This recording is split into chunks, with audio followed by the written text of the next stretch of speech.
Assalamualaikum warahmatullahi wabarakatuh.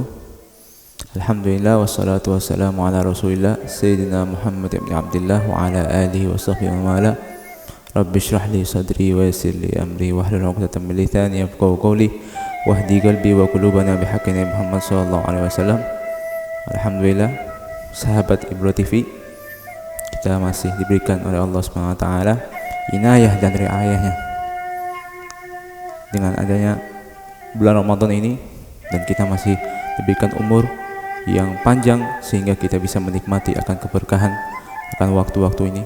Maka dari itu marilah kita menyempurnakan waktu-waktu ini dengan menambah dan sharing ilmu-ilmu yang mungkin bermanfaat untuk kita, baik di kemudian hari atau sekarang. Alhamdulillah, insyaallah kita akan bersama-sama membahas tentang zakat, khususnya zakat fitrah secara global, karena sudah umum, sudah tidak dipungkiri lagi. Ketika kita selesai menjalankan apa yang namanya ibadah puasa, Allah SWT memberikan kepada kita penyempurna daripada ibadah tersebut, yaitu dengan menambahkan sebuah ibadah yang artinya sangat-sangat dalam, yang intinya sangat-sangat indah, yaitu saling berbagi, mana Allah SWT menginginkan dari kita untuk memberikan sebagian daripada apa yang kita miliki, sebagian daripada apa yang kita nikmati, daripada makanan dan hidangan yang selama ini Allah SWT berikan kepada kita, yaitu zakatul fitr. Zakatul fitr merupakan ibadah yang kalau kita pikir-pikir sangat-sangat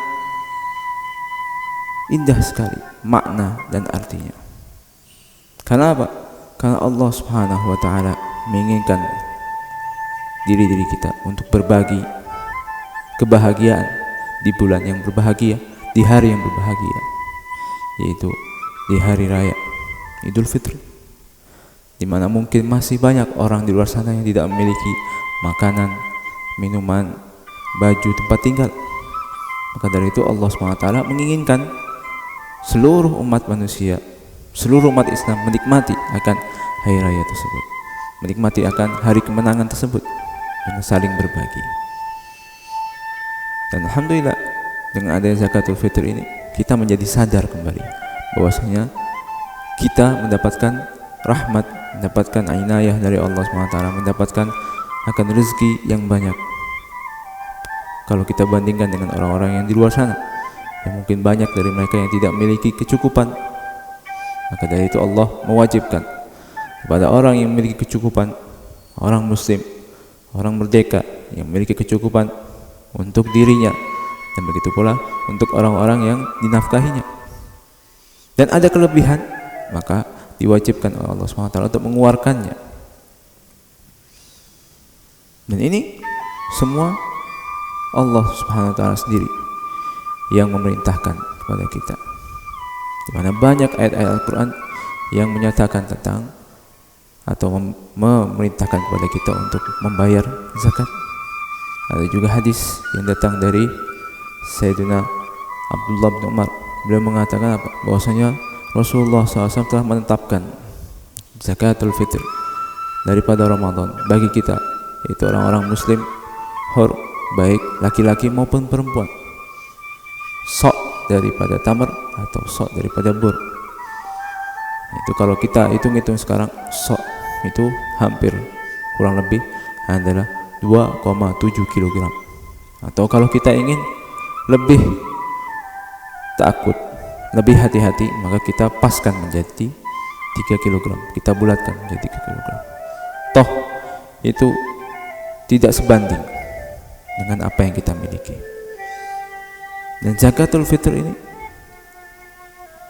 kita melihatnya sebagai sesuatu yang mungkin dari kita ada yang meremehkannya, padahal kita melihat keadaan dunia sekarang, banyak dari orang-orang muslim yang sampai keluar dari agamanya. Karena apa?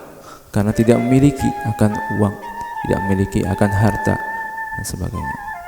Sampai-sampai Rasulullah SAW bersabda, kadal fakru ayyakuna kufran, hampir saja kefakiran itu menjadi kekufuran. Karena apa? Karena kita melihat banyak orang-orang yang berpindah agama. Karena apa? Karena uang. Karena saudara muslimnya tidak mau melihat mereka, tidak mempedulikan kepada mereka. Maka dengan ada zakatul fitr ini, kita diingatkan kepada Allah Subhanahu wa taala bahwasanya ada kewajiban-kewajiban yang wajib kita lakukan, yaitu seperti zakatul fitr.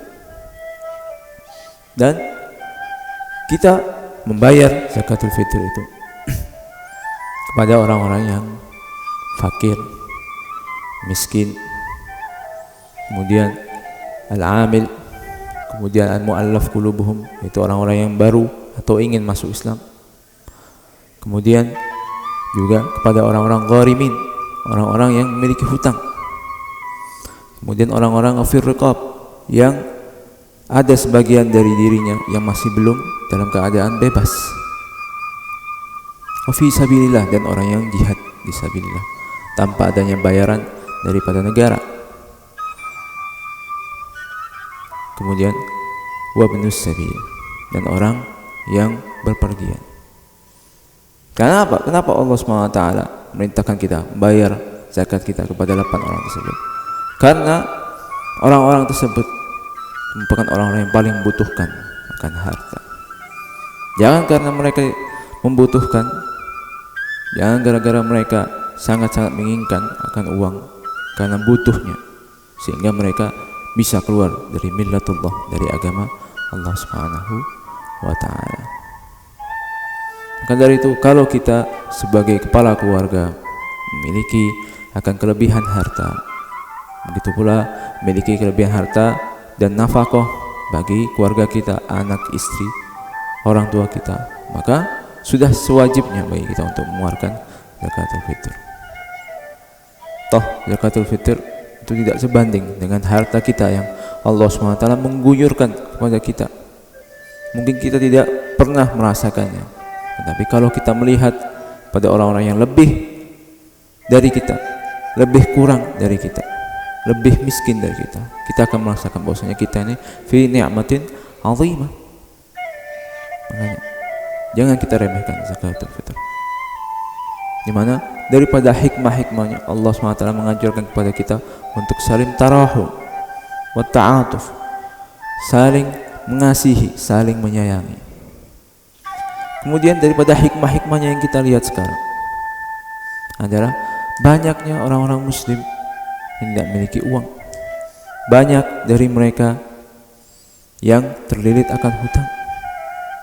Banyak dari mereka yang tidak memiliki untuk makan esok hari, atau bahkan hari ini mereka tidak memiliki makanan. Dan ini yang membuat kekacauan dalam dunia ini, karena tidak mungkin Allah SWT merintahkan sesuatu kemudian kita melanggarnya, pasti dan pasti ada akan konsekuensinya. Kita melanggar zakatul fitr, maka negara kita, negara-negara Islam pasti akan lemah. Karena apa? Karena banyak orang-orang yang tidak mampu bersekolah, tidak mampu untuk bekerja, tidak mampu untuk mengais rezeki dan sebagainya. Dan Allah SWT sudah memberikan sistem yang sangat-sangat sempurna dengan mewajibkan kepada orang-orang yang mampu untuk membayarkan zakatul fitr, sebagian dari hartanya, sebagian kecil dari hartanya, untuk orang-orang tersebut.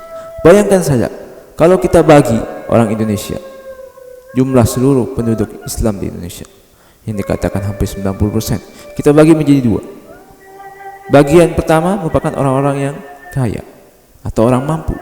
Bagian kedua merupakan orang miskin. Kalau kita membayar akan 3 kg daripada beras, setengah daripada orang muslim Indonesia, untuk setengah daripada orang muslim yang miskin, apakah tidak mungkin mereka akan menjadi kaya?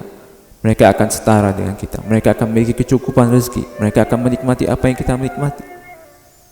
Dan ini yang Allah dan Rasulnya inginkan, kita saling berbagi, kita saling memberikan.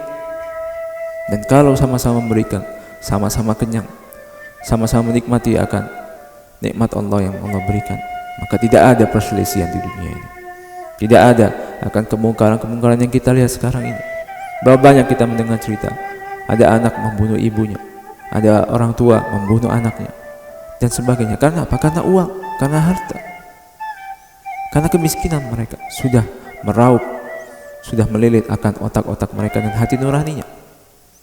Maka dari itu, jangan sampai kita menjadi orang-orang yang tidak memiliki hati nurani dengan tidak memperhatikan akan zakatul fitr. Begitu pula zakatul fitr harus diberikan kepada 8 daripada orang-orang tersebut, yaitu fakir, miskin, dan yang lain-lain seperti mana yang disebutkan di dalam ayat. Innamas shadaqatu lil fuqara wal masakin wal amilina 'alaiha wal amilina 'alaiha wa fir riqab wal gharimin wa ibnus sabil wa ila akhir ayat. Dan apabila tidak ada 8 asnaf, 8 daripada orang-orang tersebut, 8 bagian dari orang tersebut, maka dibolehkan oleh para ulama kita memberikan kepada 3 daripada asnaf tersebut, yang dimana kita sekarang melihat hanya ada 2 asnaf tersebut. Apakah boleh membayar akan pada 2 orang tersebut, yaitu fakir dan miskin? Dikatakan oleh para ulama al-mu'tamad tidak boleh, harus 3, harus ada 3 asnaf tersebut. Tapi kalau kita mengatakan tidak boleh, maka apa? Akan hilang akan keinginan atau hikmah daripada diturunkannya zakatul fitr. Maka dari itu tetap kita berikan kepada orang-orang yang membutuhkan, yaitu daripada orang fakir dan miskin.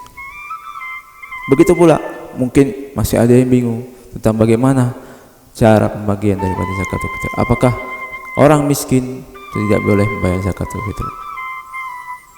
Orang yang boleh membayar zakatul fitr adalah orang yang memiliki kelebihan di hari atau waktu malam daripada hari raya atau 1 Syawal, dan memiliki kelebihan juga atau memiliki nafkah di hari raya tersebut, di malam hari kemudian di hari rayanya.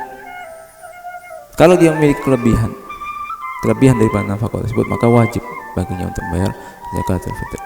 Walaupun ia mungkin selama sebelum masuk bulan Ramadan atau sebelum masuknya kewajiban daripada zakatul fitr, dia dalam keadaan tidak mampu, tidak memiliki kelebihan daripada nafkah. Tapi kalau dia memiliki kelebihan dari nafkah, maka tetap diwajibkan baginya untuk membayar zakatul fitr.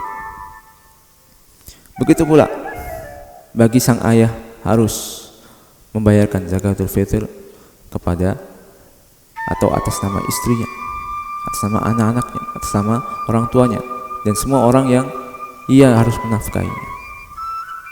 Dan kalau mungkin tidak cukup, mungkin hanya lebih sebagian saja, maka ia harus mengedepankan dirinya sebagai kepala keluarga, sebagai menafkahi mereka. Kalau ada kelebihan lagi, baru membayarkan kepada yang lainnya, membayarkan untuk istrinya, membayarkan untuk anaknya, dan seterusnya.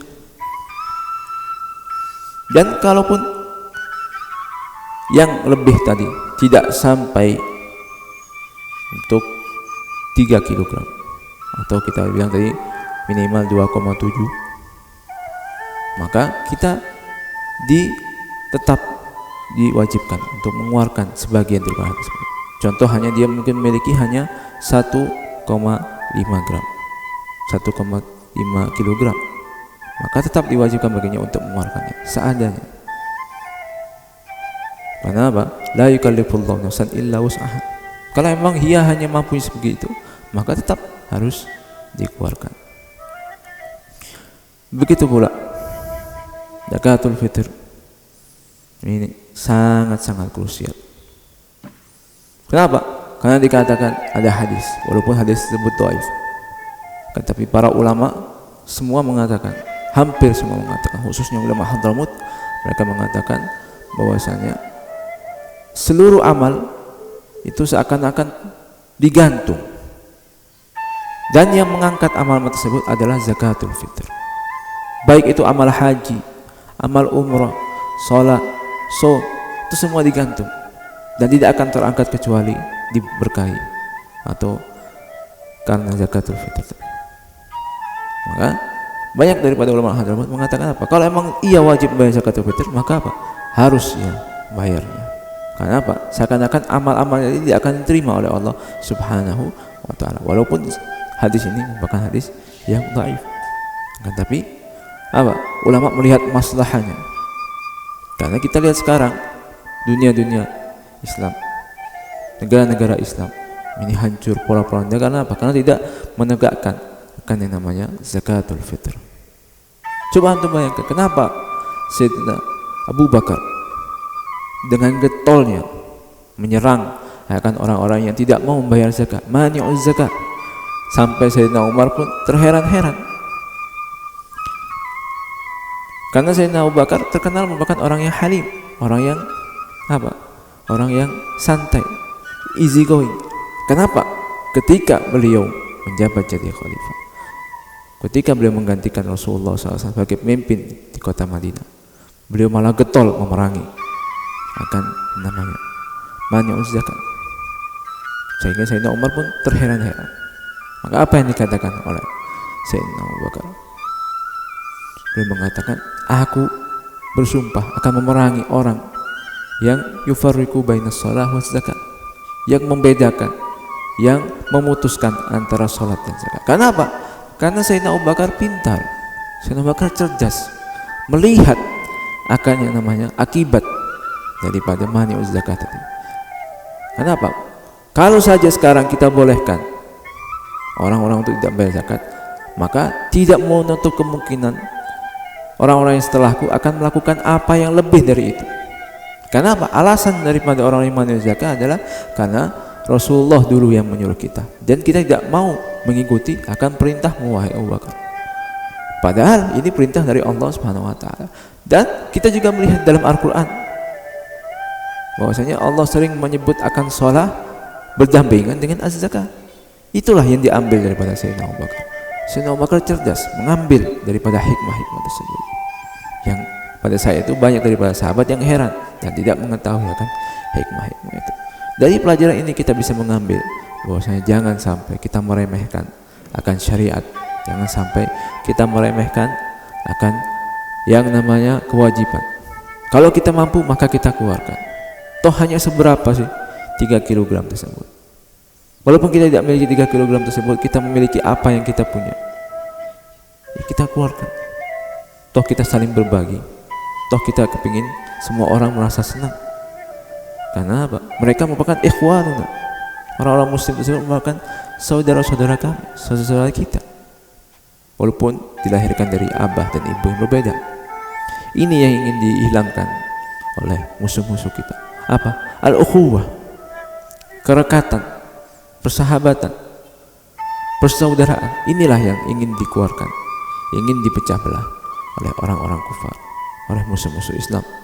Di mana kita mengetahui siapa yang pertama kali memecah belah akan daerah-daerah, bagian-bagian negara-negara, orang-orang kufar, orang-orang musuh Allah Subhanahu wa taala. Kenapa? Karena mereka tahu kalau orang-orang Islam itu bersatu, maka tidak mungkin ada yang bisa mengalahkan mereka. Dan daripada pemersatu Islam adalah zakat. Maka jangan sampai kita apa? Melalaikan akan hal tersebut.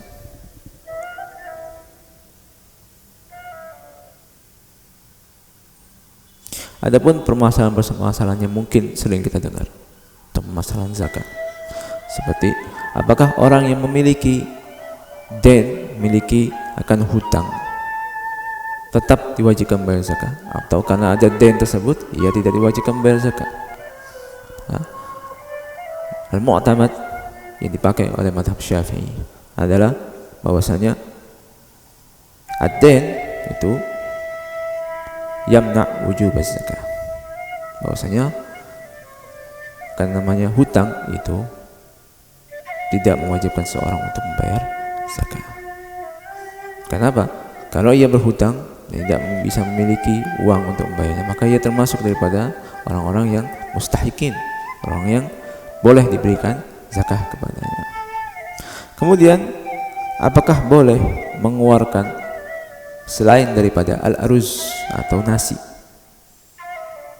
Boleh, selama hal tersebut merupakan apa? Merupakan makanan pokok daripada daerah tersebut. Seperti contoh di Indonesia kebanyakan daerah adalah beras atau nasi, makanan pokoknya, maka kita mengeluarkan beras. Kalau di daerah lain seperti di Arab Saudi, makanan pokok mereka adalah khubuz atau roti, maka yang dikeluarkan adalah gandum. Kalau tiba-tiba negara Indonesia berubah kebiasaannya, tidak lagi memakan beras, atau mungkin memakan beras yang bercampur dengan ad-dzurrah atau jagung, maka sah-sah saja selama memang makanan tersebut menjadi makanan pokok di daerah tersebut. Kemudian apakah boleh mengeluarkan hasil olahan daripada barang-barang yang diwajibkan zakah tersebut? Seperti contoh tadi gandum.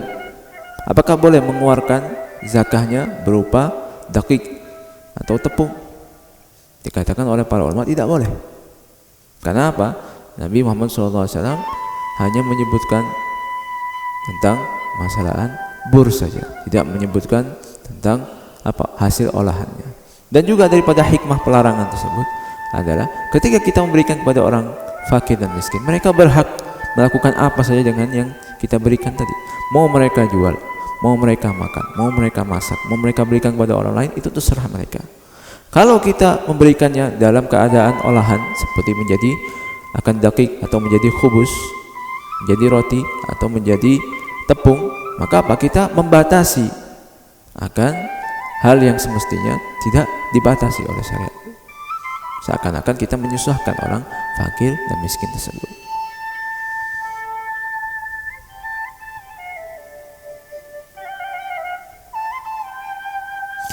Kemudian mungkin banyak yang menanyakan, khususnya di zaman sekarang, apakah anak pondok, orang yang belajar ilmu agama, itu termasuk mustahikin dengan zakat, walaupun ia memiliki kemampuan untuk bekerja. Tapi kalau dia bekerja, maka ia akan meninggalkan akan belajar ilmu tersebut. Maka dikatakan oleh para ulama dibolehkan untuk memberikan zakat tersebut kepada anak-anak pondok, santri dan sebagainya. Untuk apa? Untuk membantu mereka. Kalau memang mereka tidak ada yang membantu mereka. Karena kita lihat banyak daripada anak-anak pondok yang pas-pasan. Maka tidak apa-apa kita memberikan kepada mereka. Akan tetapi kalau bisa kita harus berhati-hati ketika memberikan zakatul fitr kita. Karena apa? Karena mungkin di daerah tersebut ada yang lebih butuh, maka kita memberikan kepada yang lebih butuh. Kemudian juga kita harus perhatikan kalau ada keluarga kita yang tidak mampu, maka lebih afdol, lebih baiknya kita berikan zakat fitr tersebut kepada saudara kita atau kerabat kita yang memiliki kekurangan daripada orang lain. Kalau tidak ada, maka kita mencari orang fakir miskin di sekitar kita. Kalau mungkin ada anak yatim yang tidak memiliki akan orang tua, apakah boleh berikan zakatul fitr kepada mereka? Boleh, kalau mereka memang termasuk orang-orang yang fakir, dan dengan satu syarat bahwasanya mereka sudah tidak diberikan lagi oleh pemerintah akan tunjangan sebagaimana di zaman dahulu, di zaman khalifah-khalifah mereka diberikan tunjangan dari Baitul Mal. Kalau mereka tidak diberikan tunjangan, maka boleh-boleh saja mereka mengambil daripada zakatul fitr. Kemudian apakah orang sufi atau orang yang beribadah terus-menerus dan tidak ada waktu untuk bekerja, apakah boleh diberikan zakatul fitr? Menurut para ulama yang mu'tamad tidak boleh diberikan. Karena apa? Mereka masih bisa bekerja. Mereka bukan fakir miskin. Dan mencari nafkah menurut ulama lebih afdol daripada tafarruq lil ibadah, mengasingkan diri untuk beribadah. Mencari nafkah lebih afdol daripada tafarruq lil ibadah, karena kewajiban nafkah itu lebih muqaddam. Karena apa? Karena akan maslahnya. Kalau kita meninggalkan nafkah tersebut, maka istri kita akan makan apa? Anak kita akan makan apa? Orang tua kita akan makan apa? Makanya syariat itu melihat akan sisi maslahah. Maslahah lebih dikedepankan.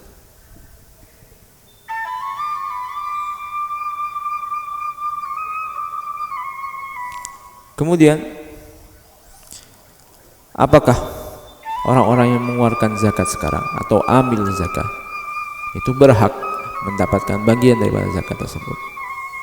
Perlu diketahui bahwasanya amil zakat yang ada dalam kitab-kitab merupakan orang-orang yang memang ditunjuk langsung oleh imam.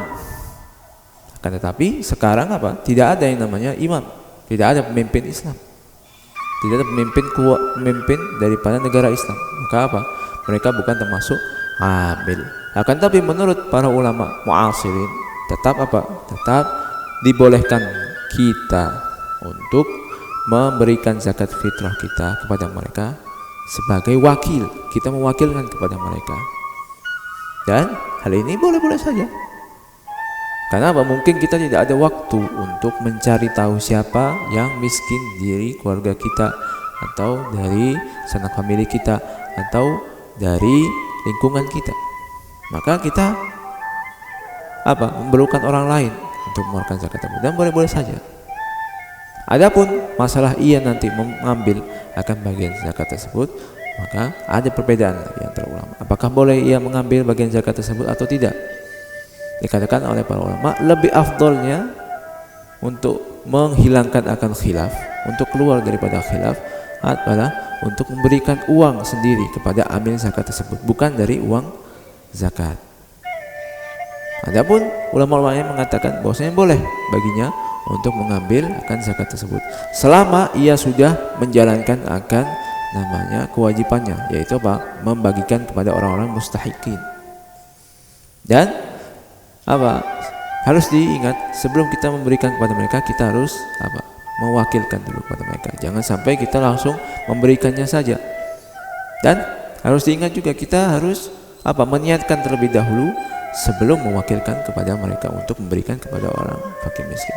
Akan tetapi menurut para ulama boleh saja kita mewakilkan orang tersebut untuk mengeluarkan zakat, dan juga untuk membadalkan kita, mewakilkan kita untuk meniatkan daripada zakat tersebut. Akan tetapi lebih afdalnya kita meniatkan terlebih dahulu. Nawaitu an ukhrija zakat fitrati an nafsi lillahi ta'ala. Aku meniatkan mengeluarkan zakat fitrahku untuk diriku lillahi ta'ala. Kemudian baru ia memberikan kepada si wakil tersebut atau si amil zakat tersebut, dan mengatakan, ini zakat fitrahku, aku mewakilkan Anda untuk mengeluarkannya kepada para mustahik, untuk membagikannya kepada para mustahik. Dan ini mungkin sebagian daripada ahkam zakat yang bisa kita rangkum dalam waktu yang alhamdulillah cukup barokah ini. Insyaallah kita akan melanjutkan lagi di sesi-sesi yang lain insyaallah taala dalam keadaan sehat wal afiyah. Amin ya rabbal alamin. Hadza minni wa lakum. Assalamualaikum warahmatullahi wabarakatuh.